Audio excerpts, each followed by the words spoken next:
जी हां दोस्तों, फिर से होगी उमर खालिद और शर्जील इमाम की जमानत पर सुनवाई। और क्या सुप्रीम कोर्ट अब देगा बेल? रेपिस्ट राम रहीम आसाराम की ऐश क्यों?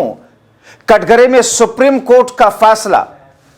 स्वागत है आप सभी का। आप देख रहे हैं द राजनीति का विशेष सेगमेंट खबर और विश्लेषण। मैं हूं जब्बार खान। तो क्या एक बार फिर से दबाव और रिव्यू पिटीशन की अर्जी दाखिल करने के बाद में सुप्रीम कोर्ट उमर खालिद और शर्जील इमाम की जमानत पर फिर से सुनवाई करने जा रहा?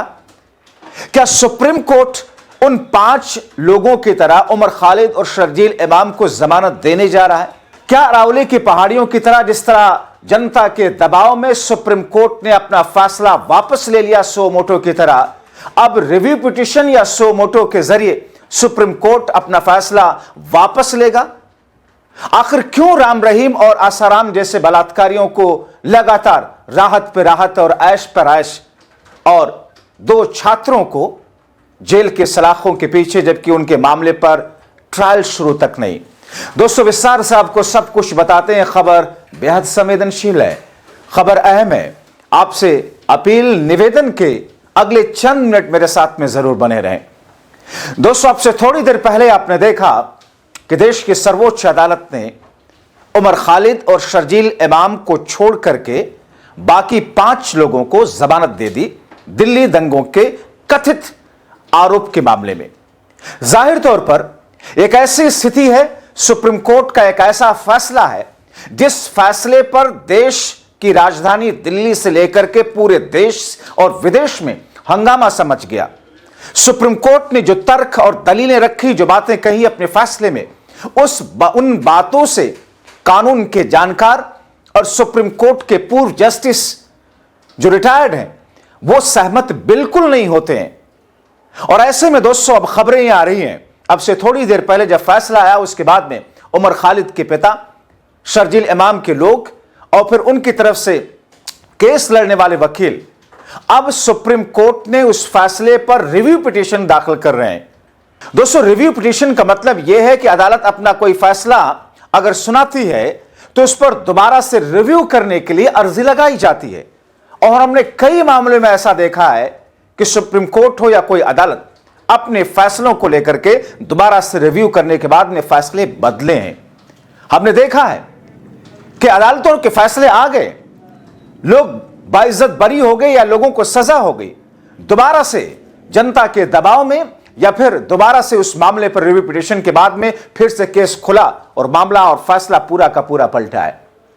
दोस्तों, आखिर ऐसा क्यों है कि उमर खालिद और शर्जील इमाम को 5 साल से जेल की सलाखों के पीछे रखा गया और शाह की दिल्ली की पुलिस शर्जील इमाम उमर खालिद के खिलाफ में जो धाराएं लगाई थी, जिस तरीके से उसके खिलाफ अदालत में तर्कें देती आ रही थी, और हाई कोर्ट ने उन तर्कों को बिल्कुल हुबहू तस्लीम कर लिया।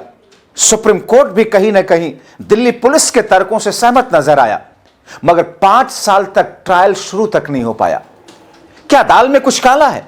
मैं अदालत के फैसले पर सवाल नहीं उठा रहा हूं, मैं अदालत के इंटेंशन पर सवाल नहीं उठा रहा हूं, लेकिन गलतियां अदालतों से होती हैं, गलतियां जजेस से होती हैं।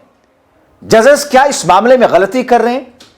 और मैं ये खुद से नहीं कह रहा हूं दोस्तों। हाल के मामले में अभी आप देखें कि इसी सुप्रीम कोर्ट ने कहा कुलदीप सेंगर के मामले में कि दिल्ली हाई कोर्ट के जिन जजेस ने उसको जमानत दी और उसकी सजा को स्टे किया, वो अच्छे और काबिल जज हैं, लेकिन उनसे गलती हुई है। जजों से भी गलतियां होती हैं, ये मैं नहीं कह रहा हूं, ये सुप्रीम कोर्ट का अभी हाल का एक फैसला है जिसमें कुलदीप सिंह सेंगर की जमानत को रद्द किया और हाई कोर्ट के फैसले को स्टे कर दिया सुप्रीम कोर्ट ने।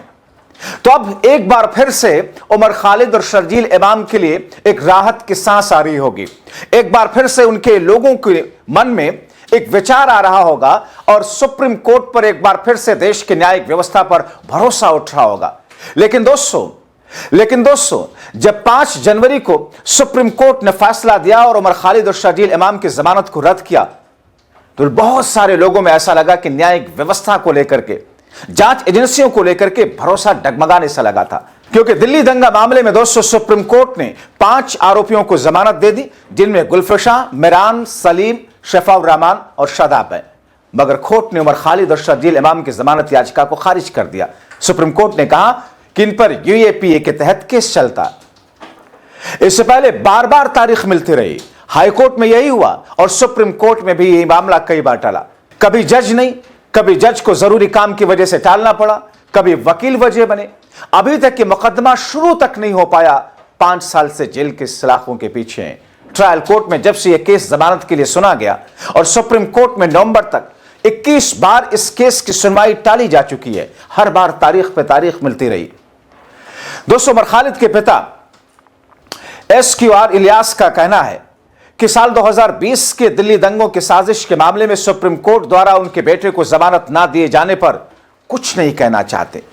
सुप्रीम कोर्ट ने कार्यकर्ता उमर खालिद और शर्जील इमाम को 2020 के दिल्ली दंगों की साजिश में उस मामले में जमानत देने से इनकार कर दिया। आप जान रहे हैं इस वक्त पूरे देश में यही चर्चा है, यह कहते हुए कि गैर कानूनी गतिविधियां अधिनियम के तहत उनके खिलाफ पहली नजर में मामला बनता है, यानी कि सर्कमस्टेंशियल एविडेंस ऐसा लगते हैं।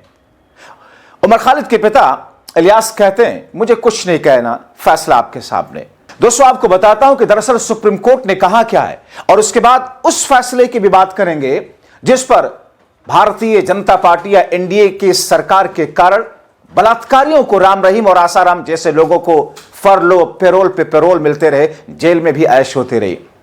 दरअसल सुप्रीम कोर्ट ने उमर खालिद और शर्जील इमाम की तुलना दूसरे लोगों में गणनात्मक रूप से अलग स्थिति दर्शाई कि उमर खालिद और शर्जील इमाम यूएपीए की धारा 43D(5) की कसौटी पर खरे नहीं उतरे।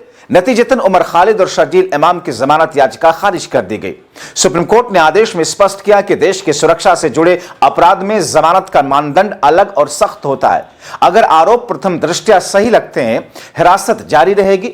अगर प्रथम दृष्टया सही नहीं लगते, जमानत दी जाएगी। सुप्रीम कोर्ट ने कहा कि न्यायालय ने जानबूझकर सामूहिक या एकीकृत दृष्टिकोण अपनाने से परहेज किया।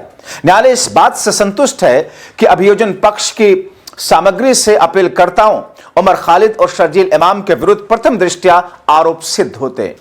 इन अपीलकर्ताओं के संबंध में वैधानिक सीमा लागू होती है। कार्रवाई के इस चरण में उन्हें जमानत पर रिहा करना उचित नहीं, यह सुप्रीम कोर्ट का ऑब्जर्वेशन रहा है। सुप्रीम कोर्ट ने कहा कि विशेष कानून के रूप में यूएपीए मुकदमे से पहले के चरण में जमानत दिए जाने की शर्तों के संबंध में विधायी निर्णय प्रस्तुत करता है। यूएपीए की धारा 43D(5) जमानत देने के सामान्य प्रावधान से अलग है। यह न्यायिक जांच को बाहर नहीं करता या डिफॉल्ट में जमानत से इनकार को अनिवार्य नहीं बनाता। सुप्रीम कोर्ट ने कहा कि ट्रायल में देरी न्यायिक जांच और अधिक गहनता आने का खतरा बढ़ जाता है। यूएपीए की धारा 43D(5) जमानत देने के समान प्रावधानों से अलग है।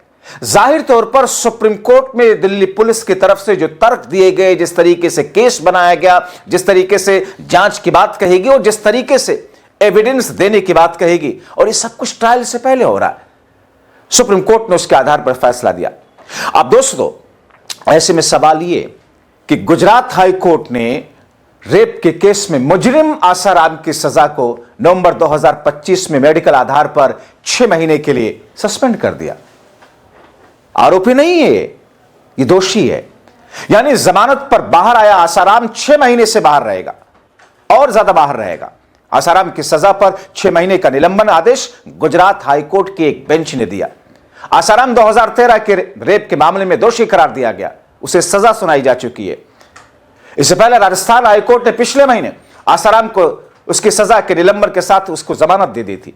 अदालत ने उसकी वेजिटेटिव कंडीशन यानी कि अचेत अवस्था और जेल में इलाज के लिए मेडिकल सुविधाओं की कमी को देखते हुए अपील स्वीकार कर ली थी।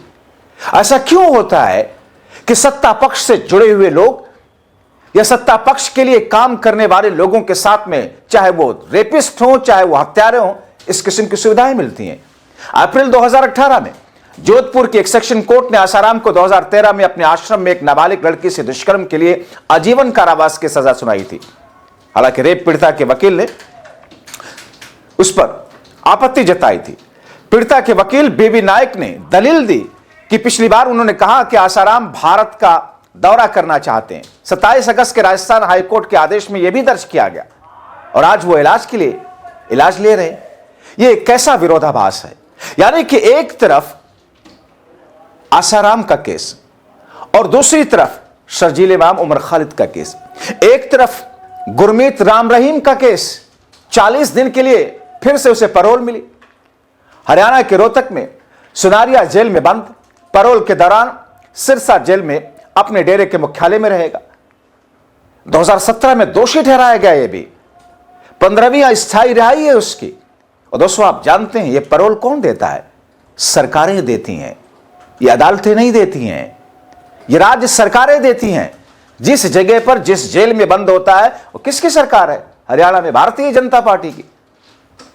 2021 के बाद हर साल उसको करीब 90 दिन की पैरोल मिलती रही है। 350 से ज्यादा दिन जेल से बाहर रहा है। लगातार मिल रही ऐसी छूट पर बीजेपी सरकार पर सवाल उठे हैं। चौथी बार है जब पैरोल पर वो सिरसा डेरा जा रहा है। पहले के कई पैरोल या फरलों में उत्तर प्रदेश के बागपत में डेरे के आश्रम में रहता था। डेरा सच्चा सौदा का प्रमुख राम रहीम को आखिरी बार अगस्त 2025 में 40 दिन की पैरोल मिली थी। उससे पहले 21 दिन की, उससे पहले 30 दिन की, जो दिल्ली विधानसभा चुनाव से ठीक पहले था। हरियाणा चुनाव के वक्त में भी उसे जेल से बाहर भेजा गया, इस शर्त के साथ वो चुनाव के प्रचार या किसी भी तरह की गतिविधि में शामिल नहीं होगा। मगर उसने वही सब किया। दोस्तों, फरलो किसी खास वजह के बिना दिया जा सकता है अगर कैदी ने जेल में कुछ समय गुजारा हो, किसी जरूरी वजह से मिलती है। राम रहीम को ज्यादातर पैरोल मिली। 2017 में सीबीआई कोर्ट ने राम रहीम को अपनी 2 महिला अनुयायियों से बलात्कार के लिए 20 साल की सजा सुनाई थी। और यह सब कुछ उसके डेरा में हुआ था। उसके साथ में एक पत्रकार की हत्या का मामला। जबकि राम रहीम को बार बार पैरोल का शिरोमणि गुरुद्वारा प्रबंधक कमेटी यानी कि एसजीपीसी जैसे सिख संगठन ने विरोध किया था, बावजूद इसके क्या हुआ? इन लोगों को लगातार पैरोल मिलती रही। दोस्तों, उमर खालिद, शर्जील इमाम, बलात्कारी राम रहीम, बलात्कारी आसाराम, ये तीनों मामले न्यायिक व्यवस्था की 2 अलग अलग तस्वीरें दिखाते हैं। आसाराम और राम रहीम जैसे गंभीर अपराधी को बार बार पैरोल मिलना, जबकि उमर खालिद और शर्जील इमाम जैसे एक्टिविस्टों को 5 साल से भी ज्यादा समय से जमानत ना मिलना। जानकार कहते हैं कि यूएपीए जैसे सख्त कानून में जमानत मिलना मुश्किल होता है क्योंकि इसमें राष्ट्रीय सुरक्षा का मुद्दा जुड़ा होता है। लेकिन दोस्तों, ऐसे लोगों का क्या जो सरेआम देश की संप्रभुता को तोड़ते हैं, जो आपसी सौहार्द को तोड़ते हुए समुदायों के बीच में जंग की सी स्थिति पैदा करते हैं। हाल में तलवारें बांटते हुए लोग दिखे। हिंदुवादी संगठन बजरंग दल जैसे लोगों ने हाल में किस तरीके से शाहरुख खान से लेकर के कई लोगों को देशद्रोही, गद्दार, क्या कुछ नहीं कहा गया, जबकि वह फैसला बांग्लादेश के उस खिलाड़ी को लेने का केंद्र की सरकार का और बीसीसीआई का फैसला था। लिस्ट तो उन्होंने किया था, इजाजत तो उन्होंने दी थी। मगर दोस्तों, ऐसे मामले में आसाराम, राम रहीम के मामले में पैरोल आसानी से मिल जाता है क्योंकि दोस्तों वहां पर राज्य सरकारें भारतीय जनता पार्टी की हैं। लेकिन दूसरी तरफ 2 ऐसे छात्र, 2 ऐसे लोग जिनके मामले में अभी तक ट्रायल शुरू तक नहीं हुआ। इसीलिए दोस्तों, ऐसी खबरें आ रही है कि एक जन विरोध सा सुप्रीम कोर्ट के सामने इस पूरे मामले पर सामने आता हुआ दिख रहा है। और ऐसी खबरें आ रही है कि उमर खालिद और शर्जील के वकील की तरफ से रिव्यू पिटीशन डाले जाने की तैयारी है। अब इस पूरे मामले को लेकर आगे क्या स्थिति बने होगी या बनेगी, इंतजार करना होगा। आप क्या कहते हैं? अपनी राय कमेंट बॉक्स में जरूर लिखें।